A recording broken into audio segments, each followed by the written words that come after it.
Good morning, everyone, and welcome to our webinar today. We are delighted to have a few of our team members with us. Holly Kutil, Gino, and Jim Augenstein will be presenting on what's new and exciting in Business Central 2022. This is the Wave 2 release. As a reminder, we are recording this webinar and we will post it to our on-demand webinar library for you to review again or share with anyone. You can find our library under our resources tab on our website at innovia.com. We do encourage you to ask questions during our presentation, so please feel free to type them in the questions box and we'll get them answered during our session, and then we'll also have a Q&A at the end. So now I'm going to turn it over to Jim to kick off our presentation. Good morning or good afternoon, depending on where you are around the world, and thanks for joining us. Thanks, Angie, for the introductions. In my travels here this morning, my camera has somehow gotten, as you can see on the right-hand side, they're a bit messed up. So I'm going to take the video off so it's not distracting at this point, and present from there. So give me just 1 second as I transition my camera off. Okay. Thanks for taking the time to join us today to discuss the 2022 Wave 2, also known as Business Central version 21 release, semi-annual release from Microsoft Dynamics Business Central. I've joined my colleagues Gino and Holly. Each of us are kind of coming at this from a slightly different perspective. I'm going to cover some of the operational issues. Gino is going to cover some of the technical issues, and Holly is going to wrap up with some of the finance areas. It's us.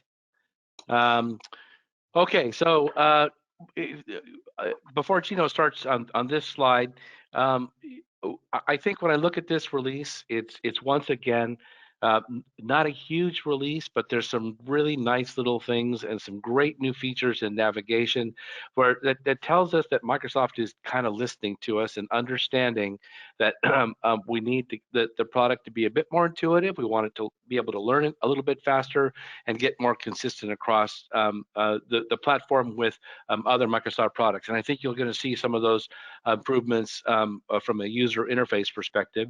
And then you're going to see some nice features as well that have been introduced. So my viewpoint from this is as an end user. I've been a user and working in Nav/Business Central for almost 20 years.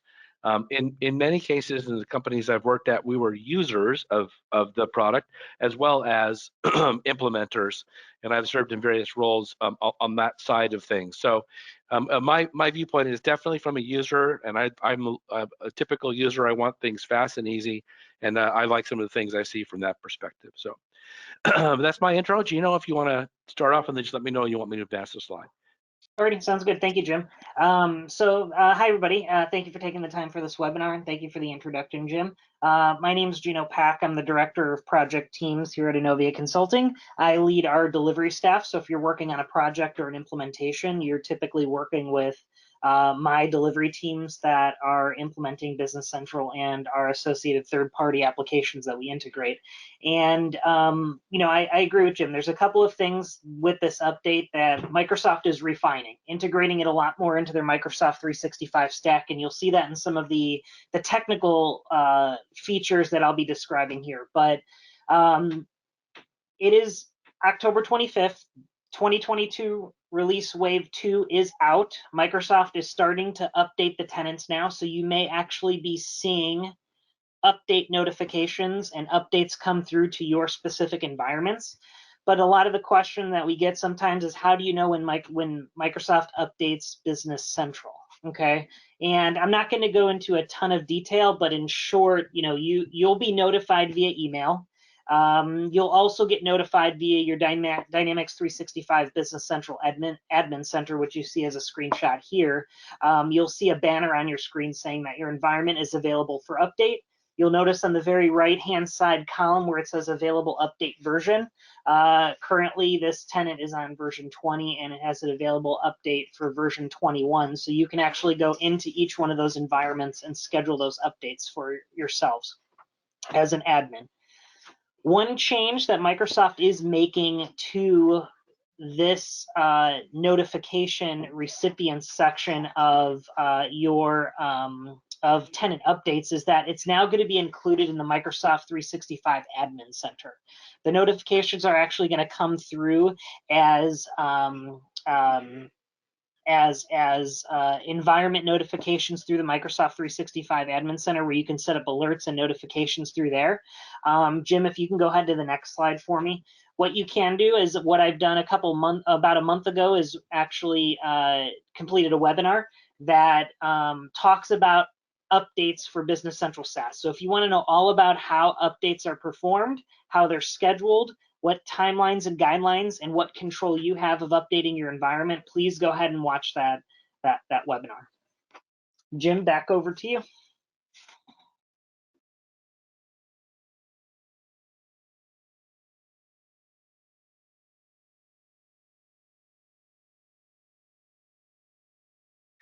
Did we lose Jim? We may. Oh, there you are, Jim. Oh, I'm here. Sorry.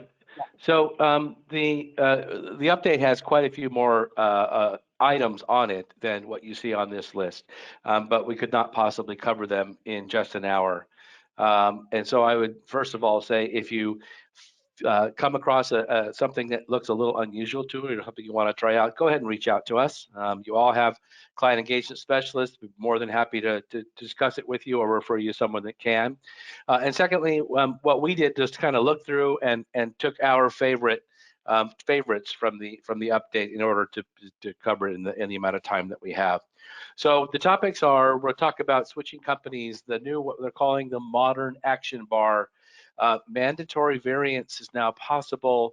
Some change to the way the report section dialog works, item tracking for jobs. GDAP will cover, Gino will cover that, and then talk about Business Central telemetry. The relationship with Microsoft 365, and Holly has some key finance items. Not so much in the finance release this time, but a few nice little things, at least for those of us in the US. So that's our topic list for the day. And as always, if you have any questions, just throw it in there in the chat bar, and we'll be happy to take it before we close the webinar today. So switch companies, and I'm going to do some live demo here. So bear with me as I go toggle in and out of Business Central. So this is the Business Central environment. This is a preview of the version 21 or wave 2.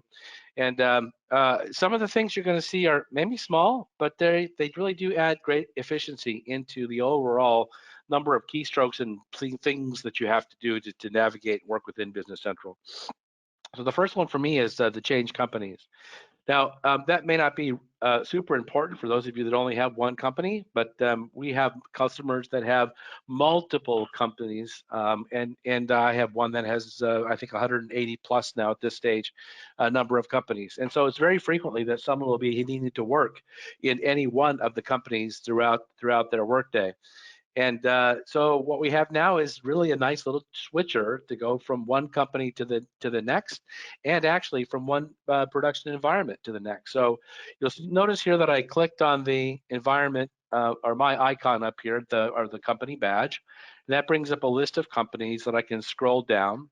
Or if I happen to know the name of the company, I can type the name of the company. And of course, using all the standard filtering stuff, we'll see a list of anything that falls into that search box. And then I can switch into that company or that environment just by selecting it. So that's a nice little feature to get more efficient in the way we interact with changing companies. Okay, so that's the first one. The next one is something that Microsoft is referring to as the modern action bar. This is changes to what happens up here in the various screens, how we navigate what the menus look like. So I'm going to open up a sales order. I think that's a nice way to present. Oops, type it here.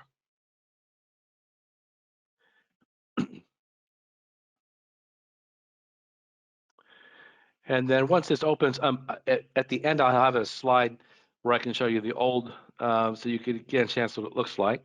So let's just open up a sales order here and talk about what we see different in the modern action bar. Okay, so the first thing that maybe that you'll notice And just for definitions here a little bit, the area in the upper left-hand side here are the promoted categories. So these categories are the principal categories that you use to navigate around whatever the document is or the page is that you have open. And of course, if you're on a list page, it's different than a card page and such. So that's been promoted now, and they're slightly different in their organization.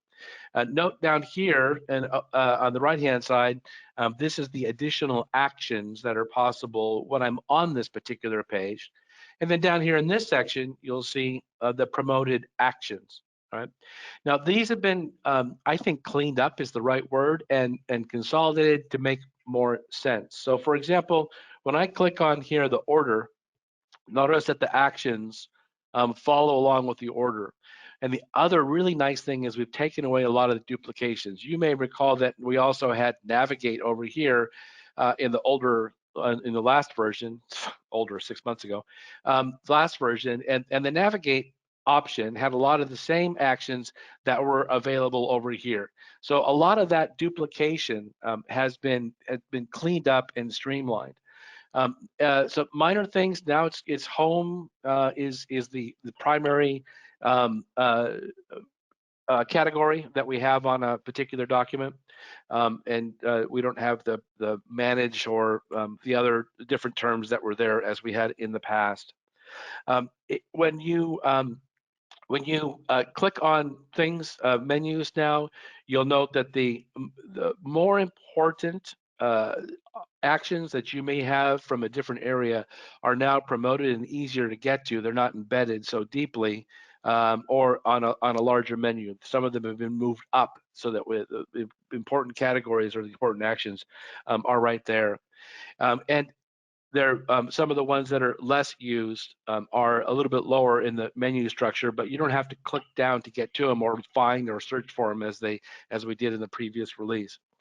Now, if you like the longer menu with the modern action bar, you can use the short menu, and now you'll see that all of the options, the potential options, now pop open when I open up the functions button. So we can go there, and now they're all there. I happen to like the short menu, so I'm going to leave those on the short menu. Right. So that's one thing. I want you to also note that when you open up any one of the pages that to where this is exposed, instead of having to pin this manually, this opens up automatically pinned, and that makes perfect sense. If I'm going to work on a sales order, then I may want to see those actions right away. And as I scroll around from different choices, you see the action bar follows with me. Now, there's also introducing a new concept which we're familiar with in other versions of Microsoft products, and that's the split buttons. Take a close look here. You can see there's the post button, for example. There's a vertical bar, and then there's the downward caret. Then this order you can see is an open sales order. Same thing over here on the release side. We have release the vertical bar, and the other options that are potential are underneath that.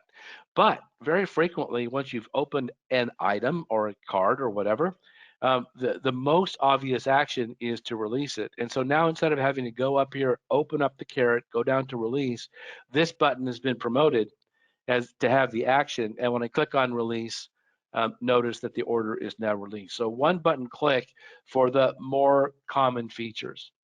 Okay.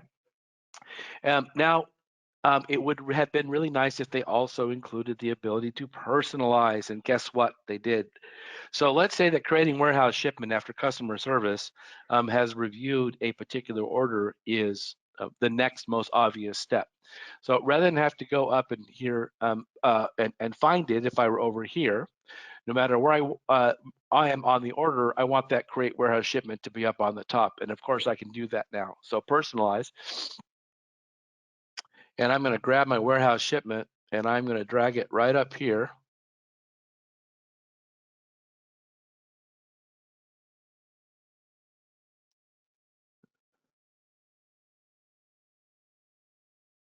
And I'm going to say done. Let's go back out. And when I open up the sales order now, the create warehouse shipment is right there. So no matter which one I'm working around, which category I'm working around, the most important action for me is right there at my fingertips. So the ability to personalize the action bar is very, very nice. Now, for you developers, and I am not a developer, but I did read an article about it and understand a little bit, you have action to this or access to this in code as well. So if you're creating your own environments, then or your own customizations, then you can also you have ability to play around with these actions and promote different ones and make certain changes. So there's a development environment. This is not part of my conversation this morning to do additional work, but from an end user's perspective, of course, if I have permissions to personalize, then the action bar becomes much more efficient and without the duplication. Okay, I need to take that off real quick. So let me go into personalize, and I'll show you now there's a new personalization option as well. So instead of, we used to have just the one, here we have only the actions, so I can restore the actions to where they were before I began. Okay, so that's the new modern action bar, some nice improvements in the way we navigate. I think it's going to be a bit more intuitive and easier for new users to learn. It might take you a few minutes to figure out where things are now in this environment as we move forward. So that's the modern action bar. You may get notification. You may have seen notification as you're logging in. Up here on the right-hand side, there's been a notification that says, "Hey, we've made." I forget the exact terminology, but we made some changes, made it easier to use, and it's a hyperlink to an article that talks about those features in more detail. So, all right, so that's the first one. Let me go back to my slides here and see what's next on my list. Modern action bar we did. Okay, we did that one as well. Okay, oh, just kind of a before and after picture. So if you're on anything sooner than 21, then what you have right now is, this is what your bars look like. You've got, notice navigate is still here, and a lot of stuff was duplicated under navigate, that was duplicated under the order. It just made it a little bit confusing. And notice that I don't have that split button up here. I would have to open up and then click on release. But now, as we just looked at, you see I've got that split bar, and the common most important action is right there, available for the mouse click. So that's the difference between.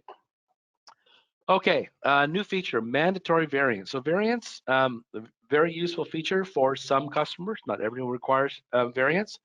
So we'll talk about those very briefly, and we'll talk about now how they've been made mandatory. And I'm going to do this again inside now, so give me a second. Okay, so the mandatory variants. Now, first of all, what is a variant? A variant is a way of classifying our inventory that have virtually the same characteristics except perhaps one. So I sell a chair and I sell it in 3 different colors. And let's go take a look at an example.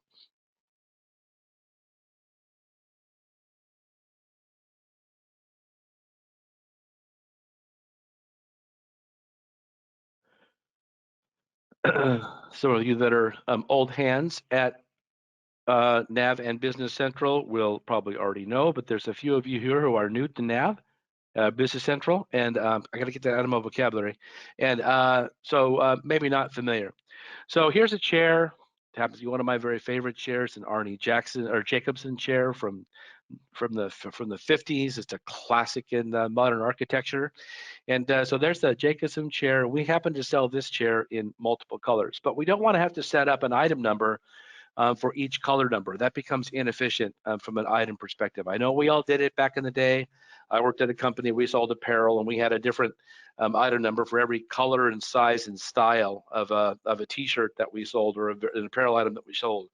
And our database was huge. Back in the DOS days, it helped us classify the reports, but that isn't necessary anymore.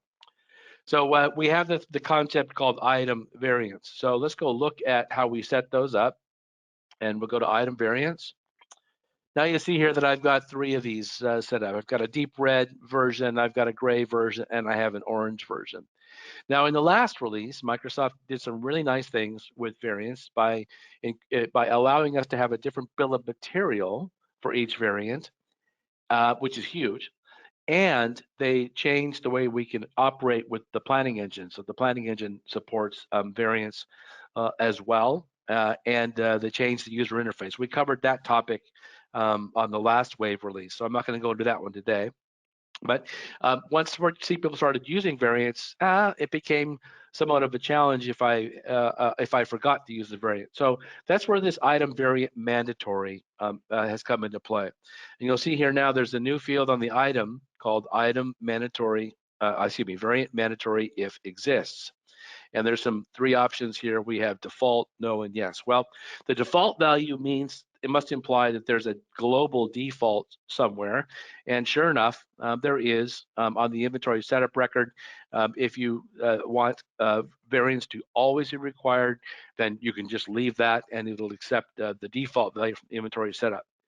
Or you can say no or yes. Now, why would you want to say no or yes? Well, the fundamental issue is if you've got existing orders in the system that maybe have been in there for a while and you haven't shipped them, and if I've got the global variable requirement set to yes, when I try to post that order, it's not going to post.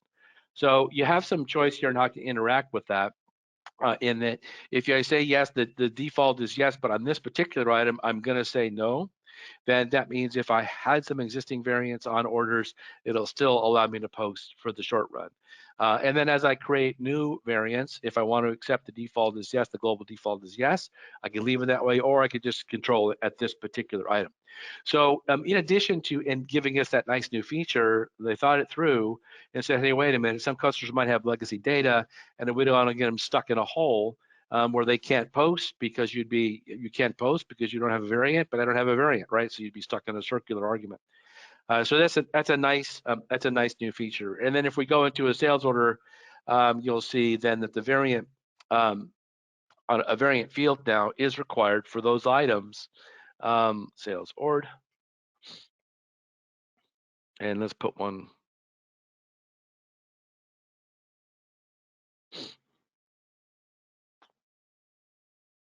Let's reopen this, and I will put the 1952-S there, and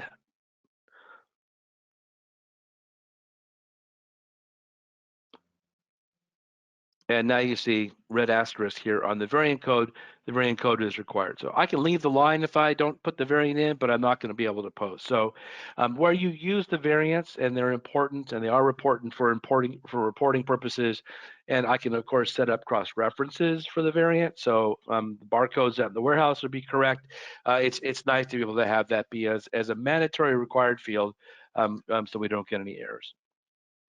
Okay. That's it on mandatory variants. Nice little feature there. Let me change the slides here for just a sec. I think I'm going to jobs. Oh, report layouts. This is just all slides here. So report layout selection. Different report options you can create. From the last webinar wave, you may recall that we introduced Excel layouts to reports. So now we have Word layouts, we have Excel layouts, and of course we have traditional RDLC reports. But it wasn't very convenient to be able to get to run the particular report layout section. Now, of course, this is without customization. This is assuming you're using out of the box.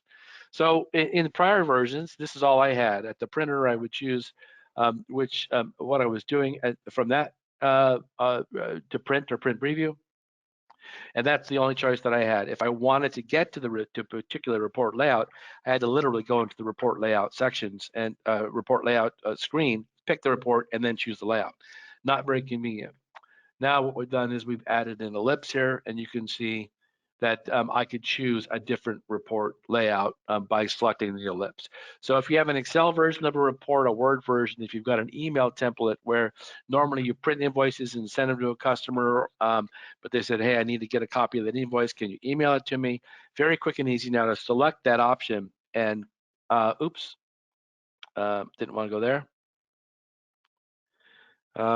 Very easy to select that option and go back and choose the right report layout. Hit the wrong button here.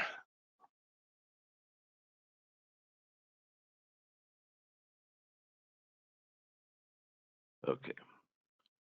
All right, so when I click on the ellipse, you can see here, I only have 2 versions of this report. You can see here by the extension, I have the RDLC report, which for those of you that are not familiar with that acronym, that's the base NAV report writing tool. But then for the purchase order, I also have created a Microsoft Word, a docx extension or extension document, a Word version of that report as well. So if I want to use the Word report, then I would just choose that and then click on OK, and that's the version then that will run. Jim, Now, we have a question. yes, hold on. Let me read the question. Yeah, How does okay. this work with print node? Do we know how this would work with print node? With print node, I'm going to guess and say, Jeannie, I don't know the dialogue on print node, but I'm going to guess and say that you would still have the option of which report to print, because the print dialogue, I think, is still covered by that. That's a great question. I have not looked at print node and the interaction with this. We'll have to take that down and get back to you, Jeannie. I can answer that one really quickly, Jim. Go ahead. Can you bring up a report request page really fast again for me? Yeah, sure. So print node is basically the tool you're using to select the printer. So it's not necessarily selecting the report layout. So when you're going to actually print something, as soon as the print dialog box comes up here, you see that you have your printer and your report layout. There's actually two separate menu options there. So the print node interface is basically through your printers, not through the report layout. So they're used separately. So if you were to select one of your print node printers and change the report layout, the report layout should come through to whatever printer you select using the print node interface. Great, thanks, Gino. Do I have any different ones here? Yeah, so here you can see live example. I've got three different versions. I've got RDLC, I've got a Word, and I have no idea what, RS Word. Ha! Well, that was something I was doing for a customer. So I have a Word example, or example that I was playing with for them. How random that I picked that one. Okay, thanks, Gino. Did that answer the question? Let me see if I got it. Okay. Close this down. So Jeannie, you're having an issue with print node. You'll have to get with support on that and see what the issue might be. I assume that InsightWorks has updated the print node connector for this release. I don't know if you're on the 21 yet or not. So conversation to have with Trish. Okay, I have got to move on. I'm taking too long. All right, the next thing on my list here is jobs and item tracking.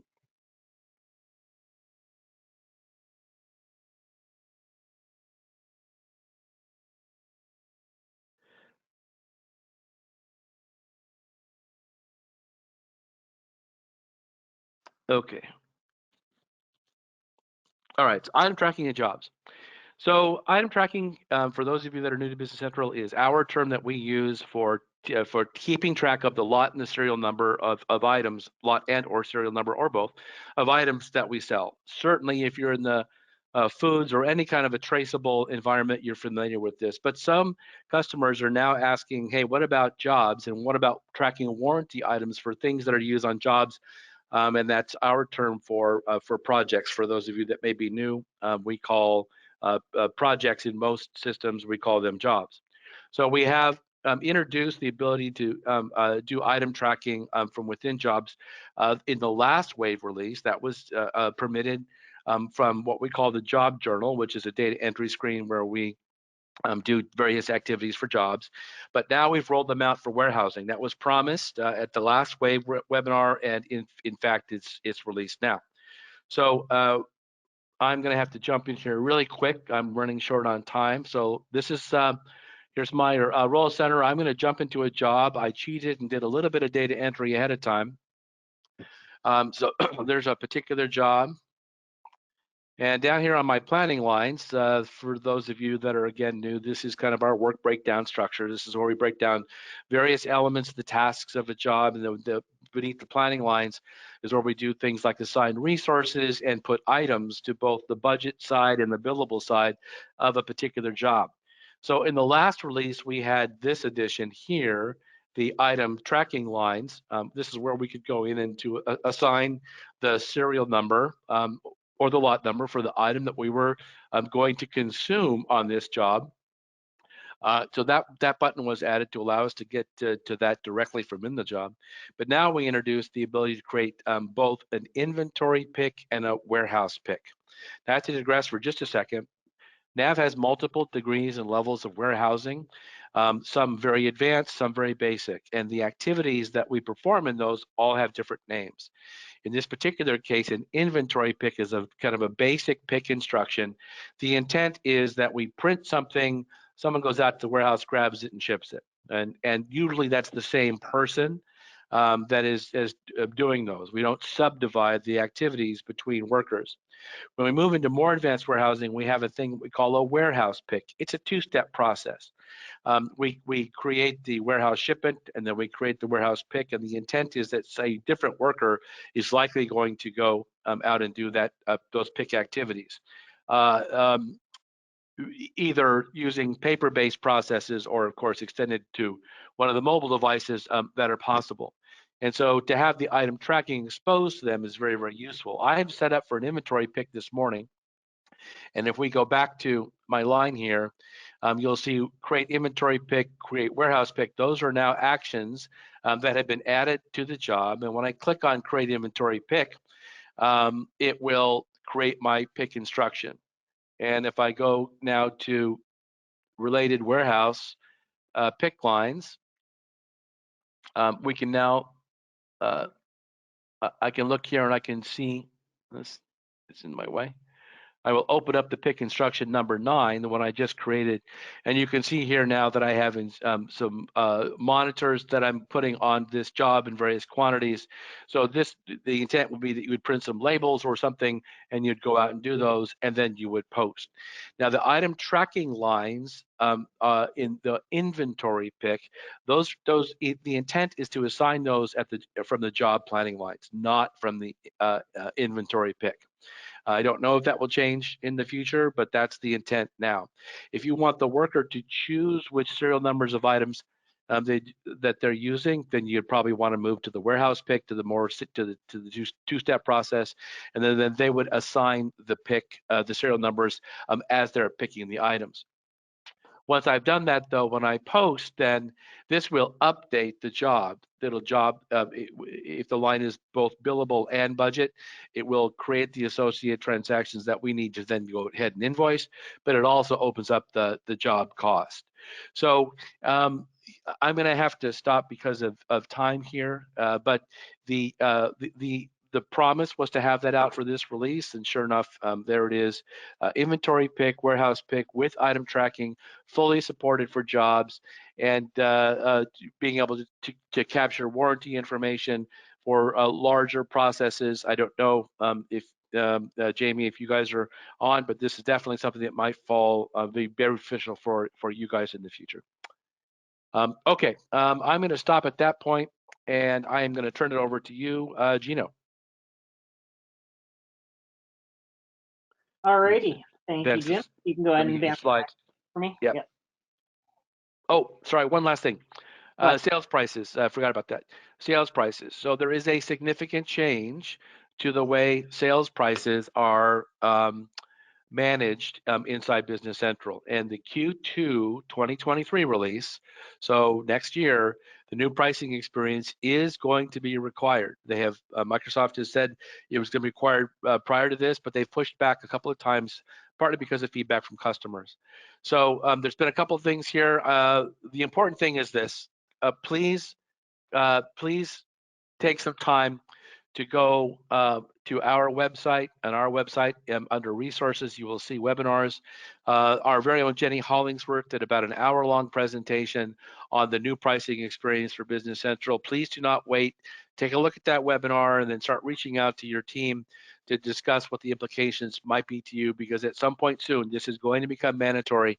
And while it's not rocket science, there are some changes that you will have to accommodate if you're using any kind of sales price structure other than the sales price on the item page. If you're using just that, you're fine. But if you're using any kind of discounts, data discounts, campaign codes, or things like that, you do want to take a look at the webinar. And this webinar will be, or is available on demand. So, okay, Gino, it's all you. Alrighty, a couple things on the Business Central admin and technical side that I want to go over quickly. One of the first items here is the Business Central telemetry app. And Business Central version 14, which is the last version that had both the Cal and Roll Taylor interface and the AL interface together. Microsoft released the ability to emit telemetry into Azure Application Insights, which gives administrators the ability to be proactive in issues they may see in their Business Central environment.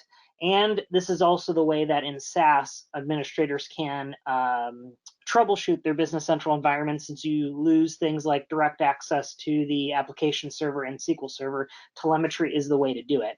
And by harnessing the power of Azure and the Application Insights product, you can do very creative things like create automations as well as set up notifications on telemetry that may be flowing in your Business Central environments. But if you just want to be able to analyze the data, Microsoft recently made public a Business Central telemetry app, which is built on the Power Platform model, which connects to your Application Insights environment and allows you to analyze the performance of your Business Central environment and take any proactive measures on any performance issues that you may be seeing. There are 4 main types of reports that come with this app. One is usage, errors, performance, and administration. So those are the 4 main categories of reports that come out of this Power BI application. And the best part is this is free. So as long as you have enabled Application Insights and you're using it, you can go into App Source and go to Power BI and search for this Power BI app and install it in your Power BI environment, okay? It does require a Power BI Pro license, but the application itself is for no charge to you. Microsoft has built this and is maintaining it for free.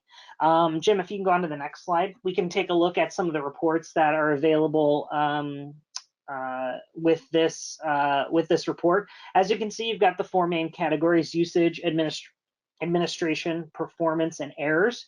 All of these include multiple different types of reports that analyze the various pieces of telemetry that's in your environment, such as usage when it comes to the clients that your users are using, the types of features that they're using in the system, any features that Microsoft is depreciating in a future release, you can see how many users are actually using it.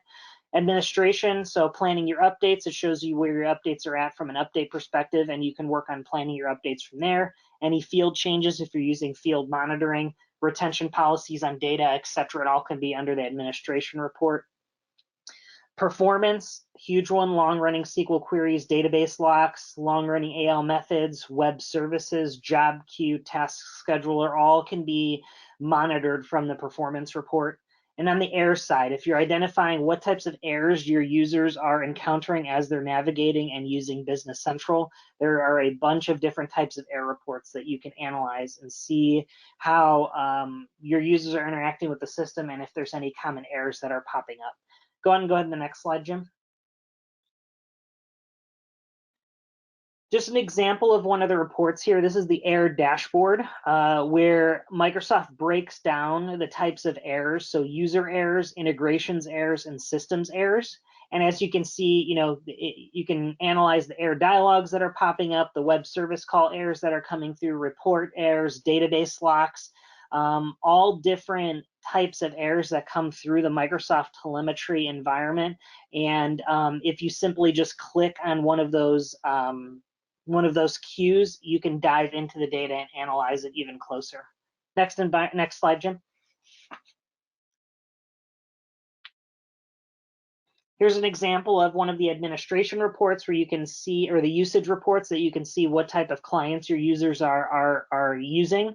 So it counts the number of page views by browser type and OS.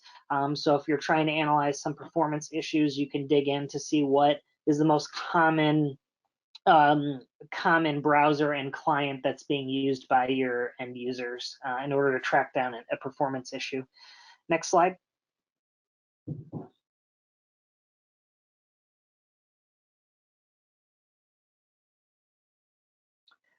This particular slide is the performance dashboard slide. So this allows you to dig deeper into performance issues that you may be experiencing in your environment. So you have the ability to use to look at what reports are not using what's called read scale out. It's an awesome feature in Business Central SaaS where Microsoft actually points your reports towards a secondary read-only database to take the workload off the primary database that your users are using to do manual data entry or data entry. So if you have any reports that are really just reports where you're analyzing data coming out of the system, like a customer statement or something like that, or an aging AR report, you can turn on what's called read scale out, and it'll actually read that data from a read-only database and not the primary database that you are using currently. Reducing database locking, so there's gives you some KPIs on the number of database locks that are in your system. Same thing with long-running SQL queries and login performance. Go ahead to the next slide, Jim. Well, I'm going to ask you a question, Gino. So the use read scale out, do you think Yep. that would work on on the inventory evaluation report, which for some customers can take quite a long time to run? Yes, definitely, and especially if it slows down the system or your users experience any performance issues when running that type of report. Yeah, switching it over to read scale out would definitely, one, increase the performance of the report, and two, increase the performance of the users that are in the client that may feel the performance hit when running such a large report. Wow, that's great. That's a nice new feature. Thanks. Alrighty, so I'm pasting 2 links in the chat box here for everyone to be able to get to. One is the available telemetry signals for Business Central, as well as information on how to set up Business Central telemetry.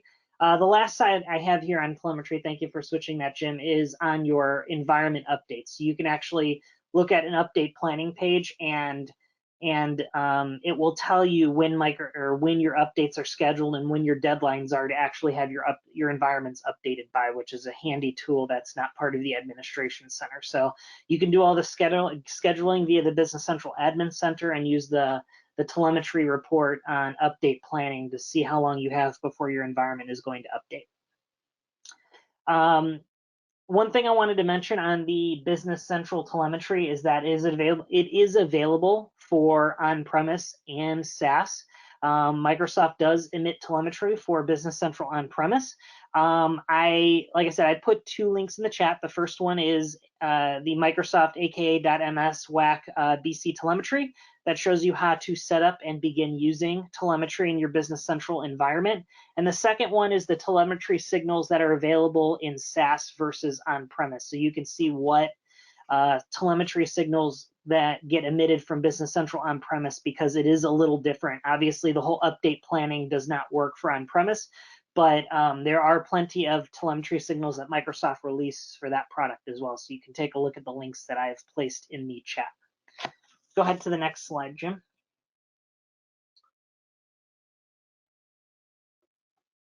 Alrighty, the next topic I want to go ahead and talk about really quickly is GDAP, or what's called Granular Dedicated Access Privileges. Currently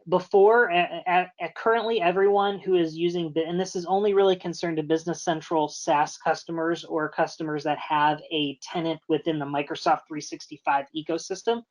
Basically what it is Microsoft is implementing additional security measures for CSPs or cloud solution providers like Innovia to have access to your environment.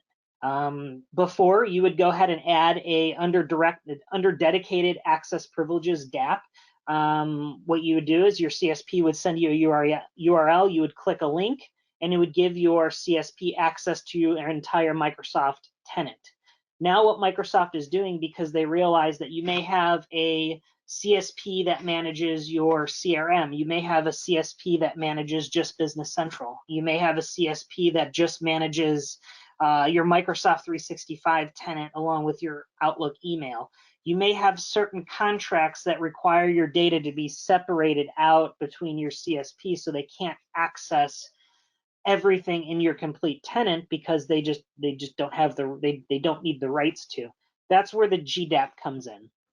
It provides the least granular and time-bound access to your Microsoft tenant. Okay, you are now in control of how much your cloud solution provider has access to your environment. That's the key piece here. So when we send you the link for you to be able to click it, what you'll do is you'll choose the permissions that your CSP needs for your environment. There's no longer the need to assign us global admin rights. It's no longer required. For us as a Business Central CSP and a Microsoft 365 CSP, the minimum amount of permissions that Innovia would need, for instance, to access your Business Central environment is the Dynamics 365 administrator or help desk agent permission. That's the most we would need to be able to manage your Business Central environment if you don't want us to have access to anything else. Obviously, the more access we get, the more we'll be able to support you, but ultimately you are in control now. If you can go to the next slide, Jim, I think I have a chart here that shows how the GDAP access privileges work. So as you can see here, the way it works is that you have your partner tenant. That's your alpha SG, your beta SG, and your gamma SG, or your partners. Your partner users may have access to those specific tenants. But then when you provide those permissions to us, you can see that the alpha SG has only given permission for Exchange and SharePoint. They don't have access to anything else into their environment. Relationship 2 under the beta has access to Intune and Exchange admin for customer 1 and customer 2, and that's all the access that they're required by their specific customers. So it allows the environments to have more granular access. But another important piece that I want to point out here is that it's a timed access, which means that I believe the maximum amount of time that you can give access to your CSP is 1 year. After 1 year, you have to re-authenticate that relationship to give your CSP additional access to your environment again. So it times itself out for security measures in the event that you have a CSP you're no longer working with. So their access will get revoked over based off of the time limit that you set, which I believe is up to 1 year. As you can see with the customer 1 and customer 2s and the relationships, relationship 1, they have a 6-month window. Relationship 2, they have a 2-month window. Relationship 3, they have a 3-month window. So they set specific time limits on the relationships based off the customer and the types of relationships that they're setting in their permissions. Now to prepare, oh, go ahead, Jim. I'm good to go to the next one. To prepare for it, this goes into a full effect on 10/31/2022.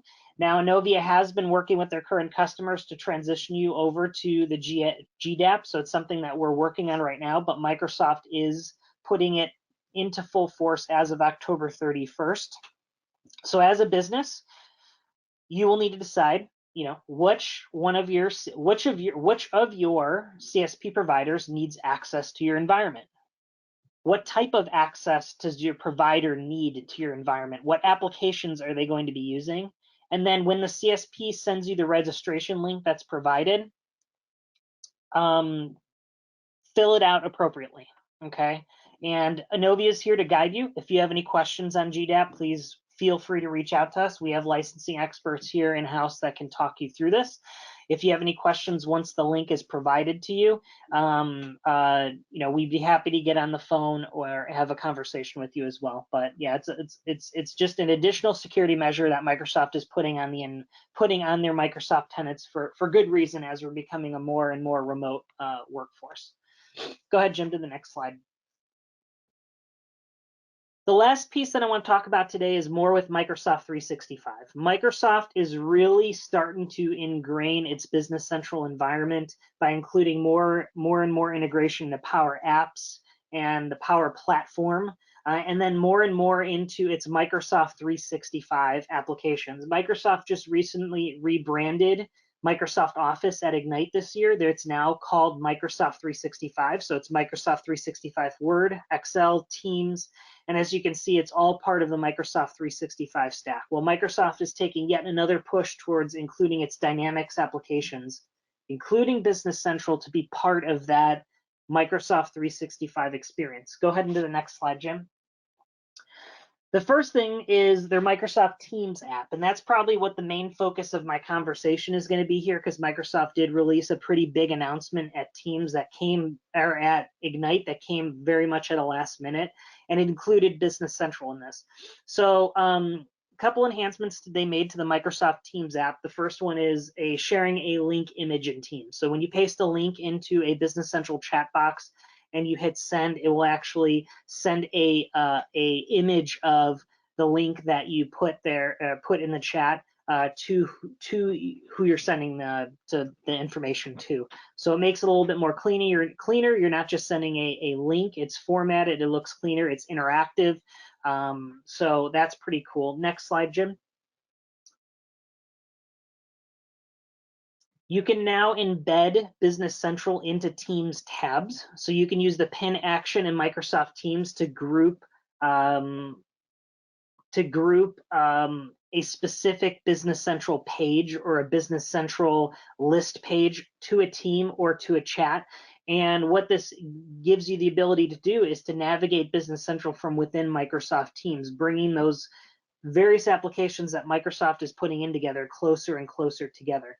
You can choose recommended content. You can build your own list views. You can pay, and then you can create teams based off of that. You can create links based off of that and pins based off of that in Microsoft Teams from Business Central. Go ahead to the next slide, Jim. And this is probably the biggest announcement that came out of Ignite that really brings Business Central. Oh, sorry, I apologize. This is just an image here. So as you can see, by adding a Business Central tab to my sales channel in my Cronus team, I am able to add the sales order list page into Teams, and it's actually embedded to where it actually looks like a clean list page that's built into Microsoft Teams, not just an embedded web page, which is very nice, and it interacts actually quite well. Go ahead, Jim, next slide.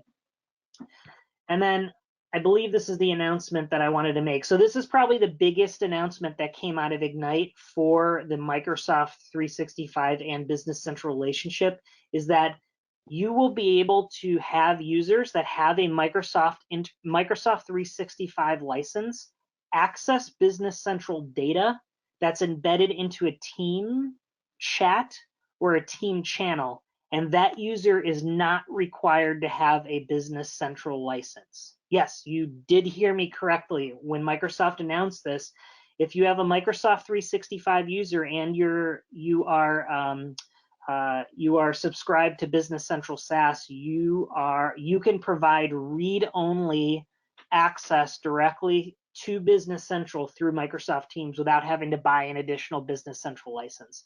This is a pretty huge announcement coming from Microsoft. It's really showing their investment in the Business Central product, how much they want it included in their entire Microsoft stack. So this was a really exciting last minute announcement that came through. But in short, you can access Business Central data embedded in a Teams chat or channel. You can access Business Central cards that have been shared with you in Teams. You can read data that you have permission to read. And this is through a Microsoft 365 license. You don't have to but you do not get grants to edit, delete, or create new records. It's strictly read only.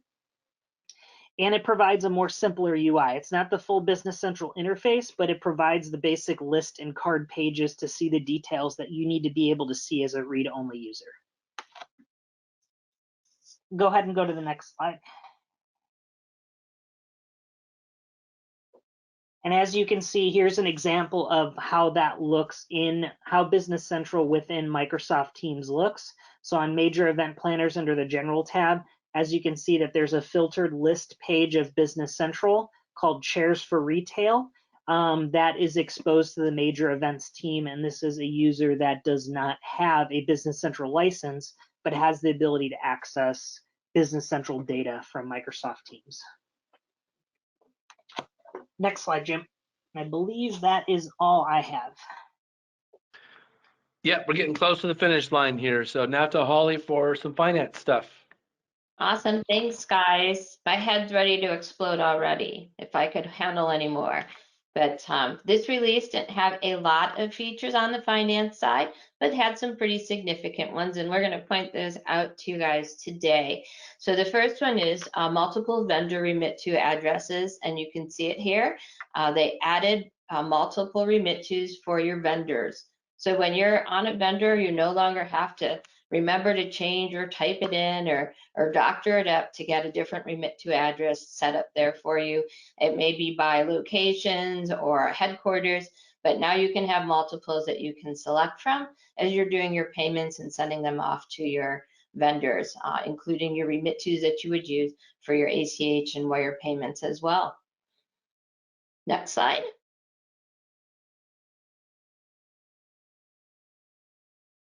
Again, more bank rec features. So within Business Central, we keep seeing the bank rec being updated. There's a reason for this.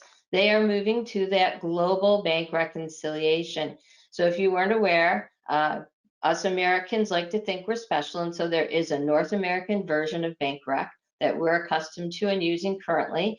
That will be going away in April with the first release of 2023. So we have 6 months to learn the differences and move over to the new bank rec that they're going to release out globally. It is there now. You can start using it at any time. Look for some webinars and some help from your partner to get more information on that and get adjusted to it. But that bank reconciliation will become the global for everyone, including us Americans who like to think we're special. We're going to be part of the group. And so some of the features that came out this time around are around our checks and better features and functionality around matching checks in the check ledger. Some of the differences and totals and sums on those header pages of your reconciliation, and the reports are also being streamlined and addressed and cleaned up for everybody. So again, features continue to come out and improvements continue to be made in the bank reconciliation worksheets, and it will be going away, the North American version, in April of 2023. So you do want to start getting used to it and looking at it and using it. Set it up in your sandbox and run through it a few times. And again, look for some of those webinars around the differences and how to use the global bank reconciliation if you haven't already started. Next one.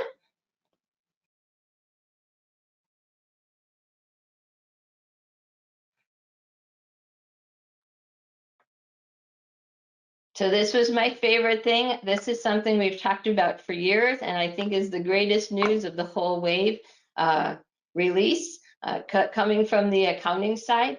I don't know how many folks I talked to that asked for reporting on the financial side in Business Central or way back when in NAV, but it's always been there. And because of the naming convention, many people missed it and didn't realize they actually had their financial reporting right inside the system. So they have finally heard us, and they've changed it from account schedules to financial reporting. So yes, your balance sheets, your income statements, your cash flow forecasting are all there.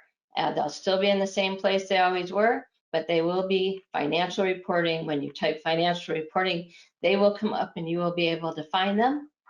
Those of you who got used to account schedules over the years, when you type in account schedules, it will still come up and you will still find your account schedules, your financial reporting going forward.